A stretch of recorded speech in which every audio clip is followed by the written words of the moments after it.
예수님이 예루살렘에 올라오셔서는 복음을 전하는 상황입니다. 그때가 6월절 명절 기간이었습니다. 오늘 본문에 보면 그때 예루살렘에 순례하러 왔던 그리스 사람 몇 명이 예수님을 만나려고 합니다. 여기서 그들이 그리스 사람이라고 그렇게 성경은 말하고 있는데요. 그러니까 그들은 유대교로 개종한 그리스 사람이라고 할 수가 있습니다. 그래서 유대인이 아닌 그리스인이지만 명절에 예루살렘에 순례하려고 온 것이죠. 그들이 예루살렘에 왔다가 예수님에 대한 소문을 들었던 모양입니다. 그들은 예수님에 대해서 더 많이 알고 싶었던 것 같아요. 그래서 갈릴리 베세다 사람인 빌립에게 가서 예수님을 좀 소개시켜달라 이렇게 말합니다. 빌립은 안드레에게 가서 그 사실을 알렸고 빌립과 안드레 이 두 사람은 함께 예수님께 가서는 그리스 사람들이 선생님을 뵙고 싶어 합니다. 그렇게 말을 전합니다. 그런데 빌립과 안드레의 보고를 들은 예수님이 그 그리스 사람을 만날 것인지 안 만날 것인지에 대해서는 말씀하시지 않고 조금 뜬금없이 다른 말씀을 하시는데요. 인자가 영광을 받을 때가 왔다 이렇게 말씀하십니다.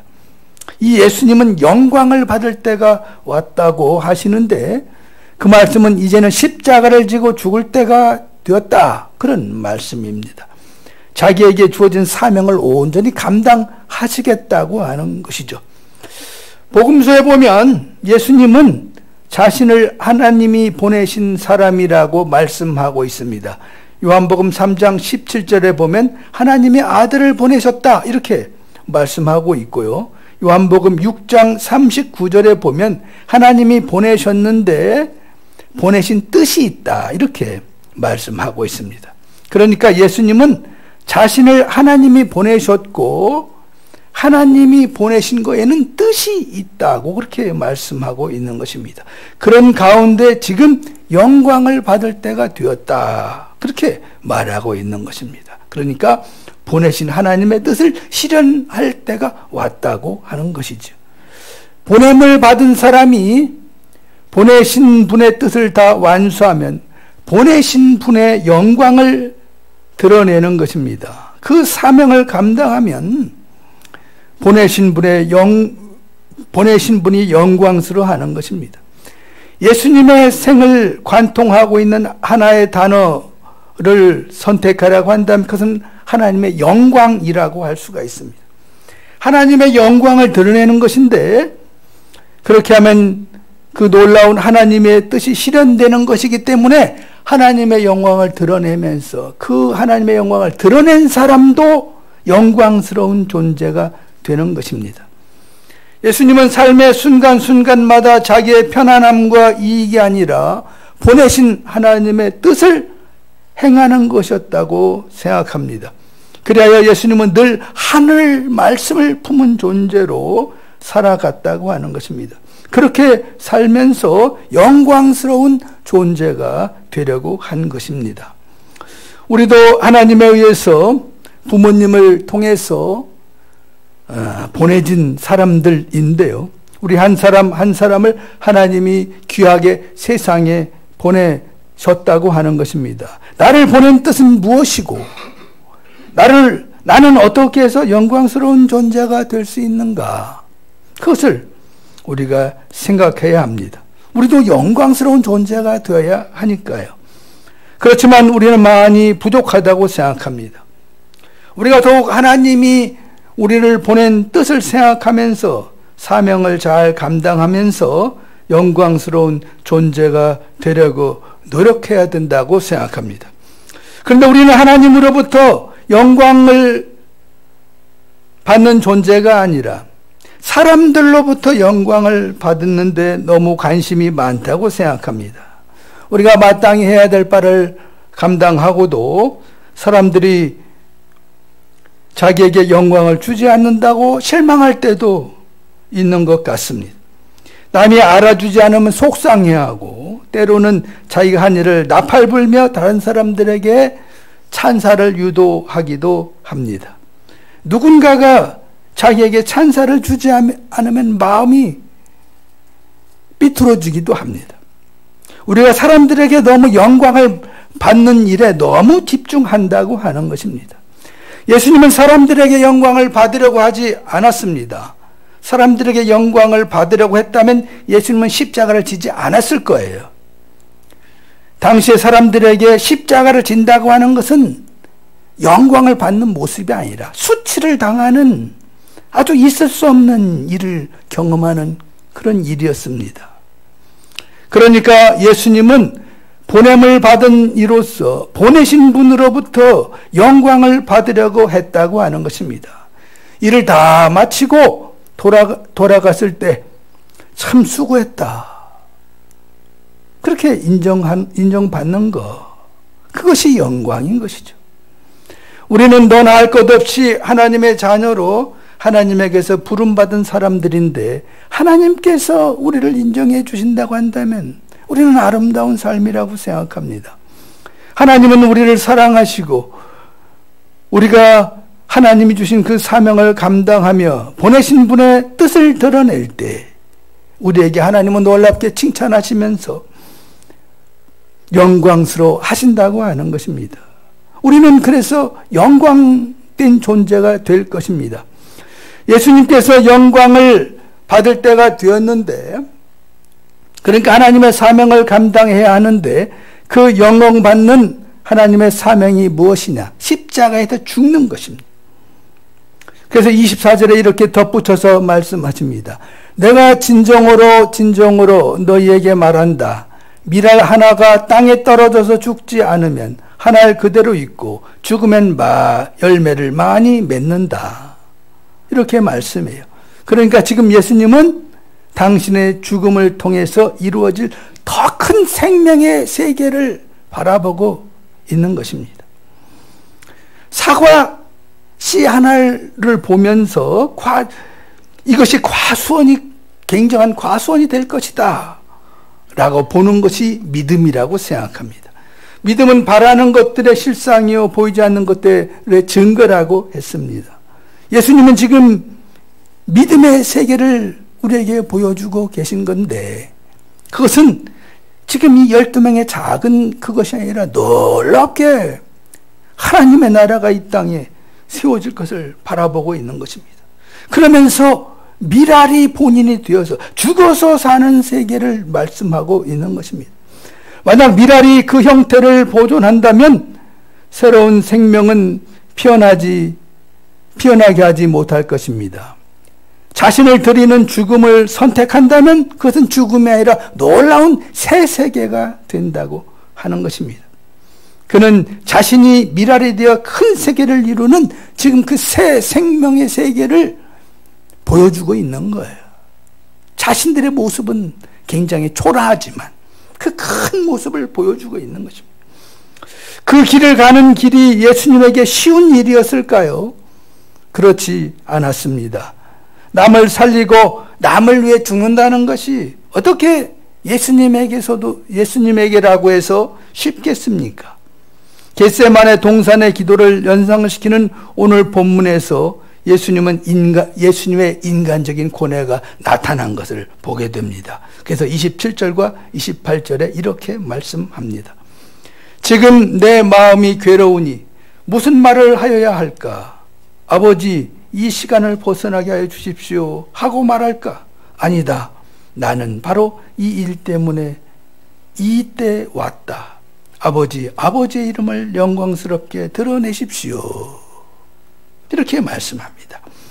예수님도 죽음보다는 살기를 원하는 생명인 것이죠. 그러니 할 수만 있다면 고난의 순잔을 피해가고 싶었을 것입니다. 이 시간을 벗어나게 하여 주십시오 하는 그 마음이 예수님의 본 마음이라고 생각합니다. 예수님의 외침이에요. 예수님의 기도라고 생각합니다. 하지만 예수님의 진심은 자기의 마음을 애써 달래면서 말합니다. 그러나 나는 바로 이 일 때문에 왔다. 그러시잖아요. 그러면서 자기의 사명에 순종하신 것입니다. 자기의 사명을 완수하는 것이 중요하다고 하는 것입니다. 나는 그 사명을 감당하리라. 그 사명의 고난이라 하더라도 감당하리라. 그렇게 결단하는 모습을 오늘 본문에서도 볼 수가 있습니다. 사명이 있다고 하는 건 아름다운 일입니다. 우리가 세상에서 아무 사명이 없다고 한다면 아무 필요 없는 존재잖아요. 그리고 그 사명을 감당하며 살아가는 것에는 항상 어려움과 고난이 따르고 십자가를 칠 때도 있지만 그 사명을 감당하는 것 또한 아름다운 것입니다. 윤동주 시인의 시 십자가에 보면 이런 예수님이 십자가를 지고 가는 그 예수님을 표현하기를 괴로웠던 사나이 행복한 예수라고 표현했습니다. 괴로운 십자가를 지면서 인생을 살았으나 행복한 삶을 살았다. 그렇게 하는 것이죠. 세상에서 자기의 사명을 온전히 감당한다고 하는 것은 행복한 일이고 영광스러운 일이라고 하는 것입니다.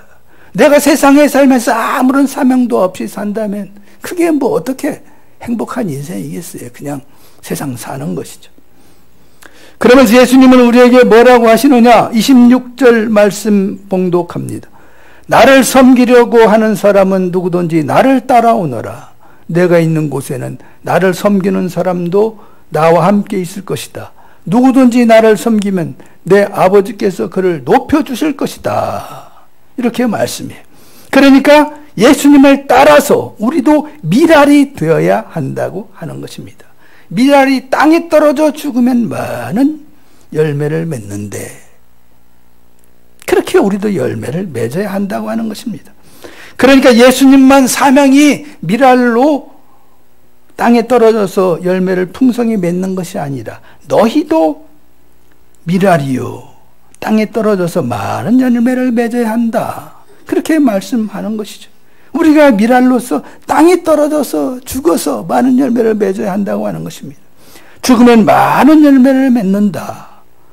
그 사명을 감당하면서 너희도 하나님의 영광을 받으라. 그런 말씀이라고 생각합니다. 이 말씀을 듣고 예수님의 제자들은 나중에 보면 참으로 이 땅에 미랄이 되어서 그리스도의 복음을 세상의 만방에 전파하면서 풍성한 그리스도교 세계가 펼쳐진 것이잖아요. 우리에게도 예수님께서는 땅에 떨어져 죽어야 한다고 말씀하시는 것인데 그래야 예수님의 진정한 제자가 된다고 하는 것입니다. 그런데 우리는 그러지 못할 때가 너무너무 많습니다. 저를 비롯해서 우리는 자신을 죽이지 못하고 뻣뻣하게 살아감으로 해서 다른 생명을 하나도 살리지 못하고 열매를 하나도 맺지 못할 때가 많다고 하는 것입니다. 그래서 사랑의 기적은 나타나지 않고 생명의 역사는 일어나지 않는다고 하는 거예요. 자기만 뻣뻣하게 살다가 그러다가 세상 끝내고 간다고 하는 것이죠. 요즘 선거철이 되니까 후보들이 유권자들에게 인사를 아주 잘합니다. 전철역에서 저는 전철 타고 다니니까 전철역에 이렇게 가보면 얼마나 친절한지 몰라요. 나긋나긋하고 허리도 90도로 굽혀가면서 하고 막 뭘 악수를 하려고 하고 뭘 전해주려고 하라고 그럽니다. 그런데 그분들이 나중에 국회의원이 되고 나면은 그들의 모습들을 보면 상대방을 비난할 때는 독사처럼 머리를 고추 세우고 큰 소리를 치는 것을 봅니다. 아주 표독스럽고 아나무인일 때가 얼마나 많은지 몰라요. 너무나 뻣뻣합니다. 저는 그들이 땅에 떨어져 많은 열매를 맺지 못하고 자기 주장만 살아가지고 자기 생각만 살아서 자기의 영만 살아서 다른 생명체에게 살리는 일을 잘 온전히 감당하지 못하고 있다고 생각합니다. 열매를 잘 맺지 못하는 것이죠. 그런 그들을 지금 이 세상에서 누가 그렇게 존경하겠어요? 자기는 국회의원이라고 의시될지는 모르지만 누가 그들을 영광스럽다고 생각하겠어요? 밥벌이는 잘하고 있다고 생각이 들죠. 우리는 모두 자기중심적인 본성을 갖고 있습니다. 생각하는 것도 자기중심이고 말하는 것도 자기중심입니다. 자기 말이 얼마나 어폐가 있는지도 몰라요. 자기 말이 마치 무슨 진리인 것처럼 우리가 말할 때가 얼마나 많이 있습니까? 이게 세상 사람들의 모습입니다. 자기밖에 몰라요. 이기적인 사람은 먹을 것이 있어도 남에게 나누지를 못해요. 자기에게 이익이 될 때만 남에게 나눠줍니다. 그런 모습을 보면 사람들은 오로지 자기 생각만 하는 것이 아닌가, 그런 생각을 하게 됩니다. 저도 마찬가지예요. 그런 사람들에게 다른 생명을 위해서 미랄이 되라고 하면은 도망치고 말 것입니다. 미랄이 되어서 풍성한 열매를 맺어라. 이 진리의 말씀의 가치를 하나도 모르는 것입니다. 예수님은 지금 미랄이 땅에 떨어져서 풍성한 열매를 맺는 삶을 말씀하고 있습니다. 그 진리의 말씀을 얘기하고 있는 거예요. 25절에서 26절 봉독합니다. 자기의 목숨을 사랑하는 사람은 잃을 것이요, 이 세상에서 자기의 목숨을 미워하는 사람은 영생에 이르도록 그 목숨을 보존할 것이다. 나를 섬기려고 하는 사람은 누구든지 나를 따라오너라. 내가 있는 곳에는 나를 섬기는 사람도 나와 함께 있을 것이다. 누구든지 나를 섬기면 내 아버지께서 그를 높여주실 것이다. 열왕기상 17장에 보면요, 사르밧 과부의 이야기가 나옵니다. 이 사르밧 과부와 어린 아들이 있었는데 그들에게 이제 한 끼 밥을 해 먹을 만큼의 밀가루와 기름이 있었습니다. 그것을 이제 한번 먹고는 더 이상 먹을 것이 없기 때문에 그것을 먹고 죽을 수밖에 없는 상황이었습니다. 그런데 엘리야 예언자가 와서는 이 여인에게 그것으로 자신을 위한 음식을 해달라고 합니다. 그 마지막 남은 음식 재료를 가지고 자기를 위한 걸 해달라고 그래요. 그 여인은 순종해서 엘리야의 요구대로 밀가루를 가져다가 음식을 만들어서 엘리야에게 대접했습니다. 이후 놀라운 일이 벌어졌습니다. 다 사용한 밀가루통에서 퍼내도 밀가루가 계속 나옵니다. 기름통에서도 기름을 퍼내도 여전히 나옵니다. 계속 퍼내도 통에 밀가루가 가득하고 기름통에 기름이 가득했습니다. 이 신비를 사람들이 어떻게 알겠습니까? 세상 사람들이 어떻게 이걸 이해하겠어요? 자기 것을 남에게 줬더니 기적이 일어났다는 걸 세상 사람들이 어떻게 믿겠어요? 이 하나님의 신비를 어떻게 알겠어요? 이 하나님의 놀라운 역사를 모른다고 하는 거예요. 땅에 떨어져 죽는 미랄이 되면 그것이 아름답고 하나님이 높여준다, 오늘 본문에서 말씀해 주셨는데 죽어야 산다는 그 사실을 세상 사람들이 어떻게 인정할 수 있겠습니까? 하나님이 함께 하심으로 말미암아서 놀라운 역사가 일어난다는 것을 저들이 어떻게 이해하겠어요? 예수님은 그것이 아름다운 삶이고 영광을 받는 삶이고 진정한 예수의 제자가 되는 삶이라고 하면서 그 삶을 오늘 우리에게 말씀하시는 것입니다. 예수를 믿는 우리는 이 말씀에서 진리를 보는 것입니다. 하나님의 신비를 보고 하나님의 섭리를 보고 하나님의 축복을 보는 것입니다. 이 삶이 풍성한 열매로 맺어진다고 하는 하나님의 역사를 보는 것입니다. 내가 사는 공동체 속에서 또 교회 속에서 우리가 미랄로 땅에 떨어져서 풍성한 열매를 맺는 삶이 무엇일까요? 이 사순절에 이 미랄의 신비를 깨닫고 작은 일이라도 내가 미랄처럼 살아가려고 한다고 하면은 우리는 신앙 안에서 승리한 인생이라고 생각합니다. 세상의 삶이 아니라, 세상적인 삶이 아니라 그리스도를 따르는 그 아름다운 삶을 선택한다고 하면 그런 것이죠. 사랑하는 성도 여러분, 예수님의 십자가를 생각하면서 우리에게 요청된 이 아름다운 삶을 우리가 따라 살면서 풍성한 열매를 맺고 아름다운 생명을 살리는 그 위대한 삶이 되시기를 예수 그리스도의 이름으로 축원합니다.